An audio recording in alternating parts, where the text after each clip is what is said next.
Eh bien, bonjour à tous, on se retrouve pour une toute nouvelle vidéo sur No Limits, de le merveilleux logiciel qui nous permet de concevoir des très beaux coasters et surtout super réalistes. Et en l'occurrence, ici, on a un coaster qui est entre les deux, c'est-à-dire réaliste et en même temps assez imagé pour le coup, puisque là, on a affaire à un coaster du constructeur Aerodynamics. Et Aerodynamics n'existe plus, il n'existe plus depuis l'année 2002 très exactement, après le projet X2.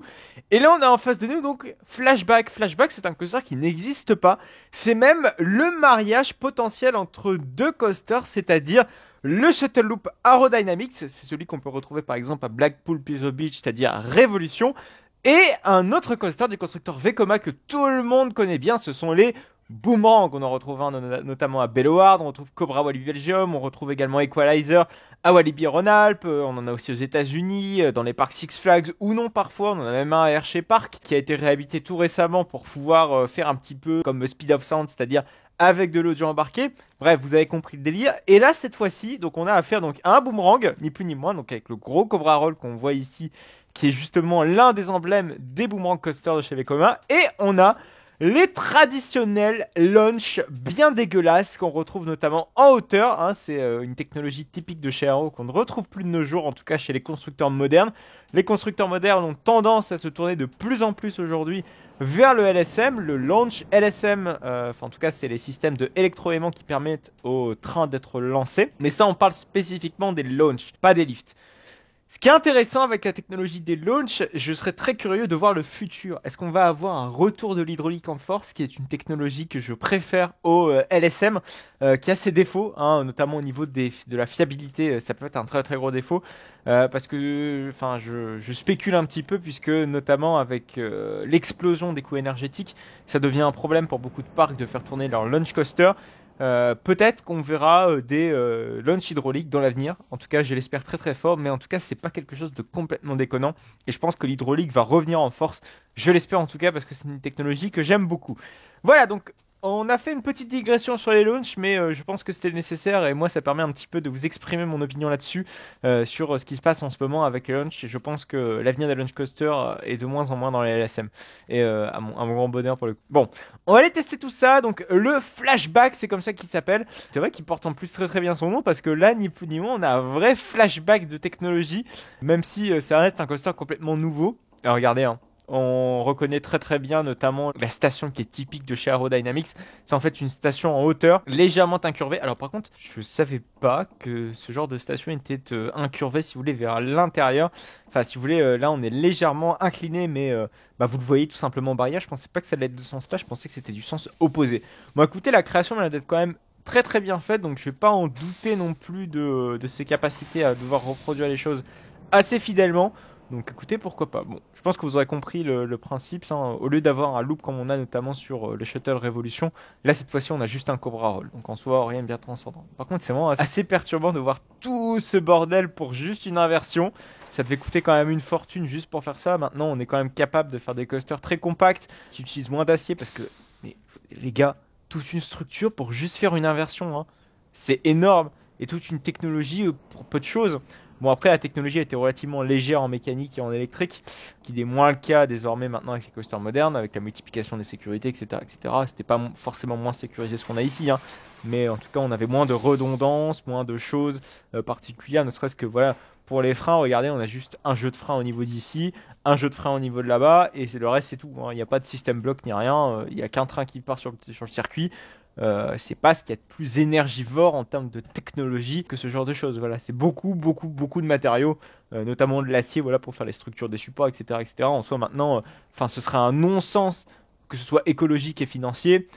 L'écologie et la finance dans une entreprise, ça ne fait qu'un, généralement. Aujourd'hui, c'est pas possible, quoi. Ce serait complètement débile. Mais avant, voilà, on faisait un petit peu à la mano, j'ai envie de dire. On faisait avec ce qu'on pouvait, avec ce qu'on avait comme connaissance. C'est vrai que les inversions, c'était pas quelque chose qu'on avait forcément très bien exploité auparavant. Aerodynamics a un petit peu initié la chose avec le loop qui n'était plus parfaitement rond comme on pouvait le retrouver chez Anton Schwarzkopf. Mais voilà. Donc c'est parti, putain, on freine directement après le launch, c'est ultra perturbant. C'est peut-être parce qu'on arrive avec une trop grande vitesse dans le Cobra Roll et que ça pouvait poser problème visiblement à l'inversion, en tout cas en termes de G positif. Ce qui ne m'étonnerait absolument pas pour le coup, parce que très clairement, ce genre de machine, il faut faire ultra gaffe à comment on arrive dans les inversions au risque de se prendre une grosse torgnole. Donc là on va relauncher, mais cette fois-ci en arrière. C'est dommage de ne pas avoir mis quand même un minimum d'arbres tout au bout là, parce que là vraiment on avait une vue sur le lac. Bon, c'est dommage, mais on va le pardonner. Et on repart en arrière. Bon, je pense que c'est un truc qui a clairement été fait en mode custom, c'est-à-dire en mode 100% NL2. Ça m'étonnerait qu'il y ait des objets personnalisés faits sous Blender, mais le tout est vraiment bien fait. Donc franchement, on va le pardonner. Voilà, retour en station. Ou peut-être juste la station, genre ici, là, les escaliers. Peut-être une grande chance que ce soit Blender. Même si... Ah non, j'en doute peut-être parce que regardez, quand on va descendre tout en bas des escaliers, bon, les supports, c'est sûr, c'est du NL2 puisqu'on peut faire des supports comme ça. Par contre, regardez comment je saute, c'est absolument dinguissime. Ouais, regardez, là, ne serait-ce que le sol, c'est un petit peu bizarre d'avoir les barrières comme ça enfoncées dans le sol. Donc, c'est peut-être des barrières préconçues qu'il a assemblées par lui-même. Bon, c'est pas nul en somme, hein, loin de là, au contraire. Le tout est quand même bien fait, c'est plutôt sympa. Bon, c'est dommage de ne pas avoir mis de vraies bordures sur les côtés autour du Cobra Roll. Histoire d'avoir quand même quelque chose de plus sympa. Voilà, des bordures comme cela. Ouais, c'est dommage que ça flotte aussi les bordures. Là, ça va pas du tout. Là, ça va. Mais ouais, c'est celui-ci qui est un petit peu bizarre. Je pense qu'il a remodelé le sol à un moment. Et c'est dommage également de ne pas avoir fait un sol complètement plat. Parce que là, on a un sol qui est très vallonné. Bon, c'est vrai que ça peut arriver dans les parcs. Mais du sol pavé, c'est compliqué quand même de faire un sol nivelé avec de la pente et des pavés. Voilà, ça fait pas très bon ménage, hein, les pavés et la pente. Mais bon, ça arrive de temps en temps, mais c'est tout de suite beaucoup plus galère à construire. En tout cas, j'aime beaucoup l'esthétisme de Coaster. C'est ultra vintage. Ça va encore faire plaisir à Manalax. Bon, c'est pas ce qu'on préfère, mais c'est toujours bien d'avoir une sorte de petite nostalgie comme ça dans nos vidéos No Limits 2. De voir que la communauté parfois est encore nostalgique de certains coasters, de certaines technologies. Arrow en fait partie, d'autres peuvent en faire partie, notamment Anton Schwarzkopf. Mais voilà, ça fait partie quand même du passé des coasters qu'il ne faut pas oublier. Voilà, ça c'est Flashback, ce n'était pas le Flume, c'était bel et bien un aérodynamisme complètement inventé, mais qui est fortement inspiré des launches électriques que l'on peut retrouver encore à Blackpool Pleasure Beach. Pour le deuxième coaster, on va s'aventurer du côté de Tidal Twist. Et Tidal Twist, c'est non pas rien d'autre qu'un BM, hein, finalement, vous devez sans doute le voir, qui a été inspiré, hein, ça a été clairement énoncé dans la description de la création, que c'est une inspiration tout simplement du nouveau coaster, le Pipeline Coaster de SeaWorld Orlando, hein, qui est le parc de Orlando en Floride. Et on va voir donc une toute nouvelle technologie de train. Alors pour faire un petit rappel, en fait ces trains BM vont avoir une sorte de suspension qui va absorber, je mets des gros guillemets sur le mot absorber les chocs. C'est des suspensions en fait si vous voulez installer sur chaque siège. Bon, c'est un type de coaster qui n'existe pas dans le Limits 2 parce que c'est vraiment tout récent. Et voilà, le créateur a quand même voulu rendre hommage et s'inspirer un petit peu de ce type de coaster qui va arriver donc très bientôt à Orlando. Je le rappelle, c'est un stand-up coaster, c'est-à-dire que vous êtes debout, mais avec des suspensions au siège. Franchement, j'ai un petit peu peur de voir un petit peu la technologie. Bon, je fais confiance à BM, je pense que le truc sera fiable, mais ce qui sera réellement intéressant en termes de sensations, tout ça, j'en doute fort parce que les stand-up coasters, que ce soit BM ou Togo, j'en ai jamais entendu parler non plus du bien. En tout cas, moi-même, je ne vois pas enchaîner un stand-up, ne serait-ce que pour le fait d'avoir tout le sang qui va dans les pieds. Ça doit pas être super agréable. Bon, c'est à voir. Écoutez, j'en testerai un quand l'heure viendra, j'ai envie de dire. Pour l'instant, j'en ai pas testé, c'est vrai. Mais bon, je pense que ce sera peut-être au prochain trip aux États-Unis, pourquoi pas. À moins que je ne vais en Italie pour faire le petit parc Calivomato, enfin bref, je ne sais plus quel nom de parc, mais qui possède justement un stand-up Togo. Pourquoi pas écouter, mais j'en doute fort. Après, il y a Shockwave également à Dayton Manor, mais je suis vraiment pas sûr. Non, c'est pas Shockwave. C'est, vous savez, le stand-up Intamin, mais le problème c'est que ce stand-up Intamin, déjà ne serait-ce que pour aller en Angleterre, c'est super cher. Alors, pour juste aller faire des coasters pas terribles, au mieux Alton Towers, mais bon, Alton Towers, désormais, il n'y a plus rien qui m'attire, comparé à ce qu'il y a ailleurs en Europe, par exemple à Taiga, à Lignanmaki, ou encore Helix à Liseberg. Vous voyez que maintenant, Alton est vraiment trop à la traîne pour comment dire, engager un trip. Pourquoi pas Thorpe Park avec le nouveau coaster qui arrivera très bientôt, ce sera un McRide. Mais ce sera pas pour tout de suite. Donc c'est parti, on va donc faire Tidal Twist, qui a une très belle entrée, j'aime beaucoup, en plus avec des gros boudins comme ça écrit Tidal Twist. Pourquoi pas écouter. Bon, après elle pourrait être plus travaillée quand on baisse la tête, parce que quand on lève la tête, ok, quand on y baisse, bof. En plus il y a même, ça commence à être la mode, ça, les launchs à boss. C'est vrai que c'est plutôt chouette, ça permet d'avoir de chouettes airtime, puis en plus c'est relativement fiable, donc ça c'est pas trop un souci. En plus, c'est vrai que c'est quelque chose, voilà, qui n'impose pas trop de contraintes en plus, hein. C'est vrai que c'est dommage que ça n'a pas été pensé auparavant. Ça n'a même pas été fait auparavant. Je crois que c'est Pulsar qui a été le premier à avoir mis des launches comme ça sur une bosse. De mémoire, hein, j'en suis vraiment pas certain de ce que je viens de dire. Je crois que c'est Time... Non, et c'est bien Pulsar. 2016 Pulsar, donc ça m'a l'air d'être relativement le plus vieux coaster à avoir ce genre de launch comme ça. En boss, si je ne dis pas de conneries. Si je dis une connerie, veuillez m'en excuser. Donc c'est parti. Vous voyez que pour faire office de train pipeline coaster, il nous a mis donc, des trains panoramiques de chez Bolliger et Mabillard qu'on retrouve notamment sur Tamainbach et Shambhala à Portavento là. Qui sont deux coasters justement à posséder ces trains-ci, c'est les trains panoramiques d'hypercoaster de chez Bolliger et Mabillard. Mais bon, voilà, on va être assez indulgent pour le coup parce que ça reste une technologie assez nouvelle, des trains nouveaux également, donc on va voir évidemment ce que ça va donner plutôt en termes de layout plutôt qu'en termes voilà, d'assises. De toute façon, c'est assez compliqué de simuler une vraie assise dans le Nice 2. En tout cas, à part votre siège de bureau, je sais pas trop ce que vous voulez faire comme assise. Voilà, à moins d'avoir un vrai siège Intamin et avoir un caisse de VR, et encore, ça ne nous simule pas les sensations. Mais bon, au moins on peut avoir un petit aperçu du layout. Donc c'est parti. On a une chouette petite bosse, un petit peu comme RTH finalement, hein, je vous l'ai exprimé tout à l'heure avec Pulsar. C'est dans la même veine. Par contre, ça a l'air plus intéressant parce que c'est mis en fin de launch. Et en fin de launch, tout de suite, ça devient plus intéressant parce qu'on peut potentiellement avoir un airtime plus puissant. Donc ça peut être cool. Donc ok, on a des virages, c'est sympa. C'est pas exactement le layout, hein, loin de là même du coaster de SeaWorld Orlando. Je crois qu'il est même beaucoup plus court, hein, le pipeline coaster de SeaWorld. Oh purée, par contre, ouais, on a des sacrés éléments. Ça, par contre, on a des éléments quand même relativement twisty. J'ai beaucoup aimé cette boss là, on va peut-être y revenir tout à l'heure pour y faire un point vite fait. Mais ça, j'aime beaucoup. C'est le genre de boss que moi je dis oui. Ok, une Earthline Roll, pourquoi pas. La BM innove à sa façon, hein, très clairement, encore une fois. Bon, ne serait-ce que le projet Pipeline Coaster, c'est de l'innovation la BM. Hein. Je pense que les Intamin la regardent vraiment rigolant, hein, très clairement. Voilà, donc en gros, ce qui m'a beaucoup intéressé, c'est cet élément-ci. Ça me fait un petit peu penser à RTH, mais c'est un... Ouais, c'est ça, putain, c'est clairement l'élément de RTH. Vous savez, juste après le double dive loop, après le deuxième launch, on a ce genre de boss relevé et derrière, on incline là. Bon, évidemment, avec l'effet spinning, ça propose son lot de sensations. Après, je sais pas si en juste assise classique, ça peut vraiment écrire un effet sympa. Je pense que oui, quand même. Bon, peut-être pas aussi intense qu'un spinning, parce que c'est vrai que quand on le fait à une certaine position dans RTH, on peut vraiment avoir des sensations complètement différentes. C'est à se poser des questions, et puis écoutez, j'ai hâte quand même de voir ce que va donner le coaster de SeaWorld. De toute façon, j'irai le tester. Pas quand il ouvrira, parce qu'il ouvrira, je crois, l'année prochaine. 2023 ou 2024, je ne sais plus trop. Mais bon, d'ici là, je pense que SeaWorld aura encore de nouveaux coasters à nous proposer quand j'y retournerai. J'aimerais bien retourner en fait à Orlando quand on aura les nouvelles extensions de Disney et surtout Epic Universe d'ouvert. Je pense que ce sera le moment pour aller à Orlando une seconde fois. Pour ma part, voilà, c'est vrai qu'il y a toujours une raison pour aller à Orlando. Chaque année, il y a toujours des nouveautés et ça, c'est quand même relativement intéressant de voir toute la dynamique à ces parcs d'Orlando. Voilà, on va donc passer à la toute dernière création de cette vidéo qui n'a plus rien à voir désormais avec un Bolliger et Mabillard. Et oui, puisqu'on a affaire à un launch coaster de chez Garstlauer. Et là, il est vraiment très bizarre, non, mais ne serait-ce que regarder tous les éléments, mais c'est complètement barbare. Donc apparemment c'est une grande inspiration d'un coaster allemand que vous connaissez sans doute, c'est Carraro. Alors Carraro je ne l'ai pas encore fait, donc ma foi je vais peut-être le découvrir un petit peu avec ce layout. Bon, il m'a l'air d'avoir quand même quelques petites différences notables. Putain mais il m'a l'air d'être excellent ce coaster, j'ai vraiment hâte d'aller le faire. C'est à Tripsdrill Carraro. Carraro qui est donc le coaster allemand de chez Garstlauer. Putain mais il m'a l'air extrêmement fat et extrêmement rapide.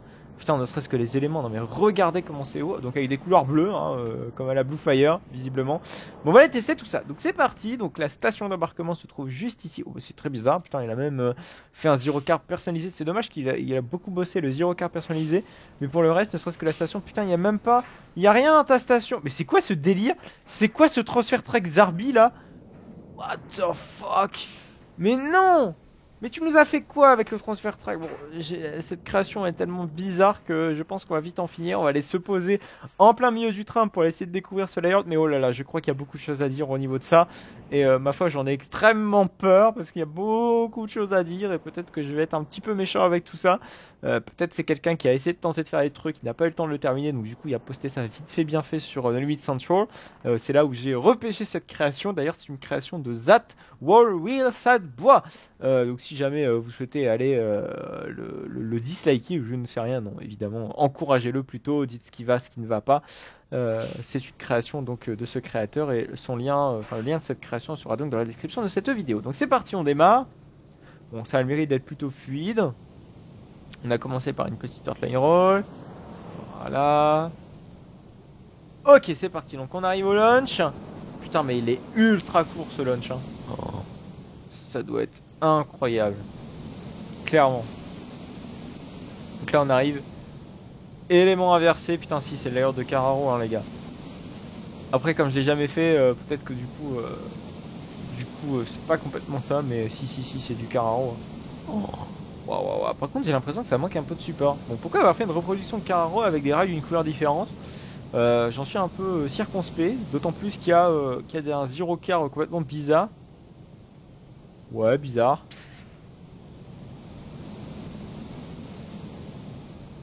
Il y a des petits défauts quand même, hein. Il y a des petits défauts, on va pas se mentir.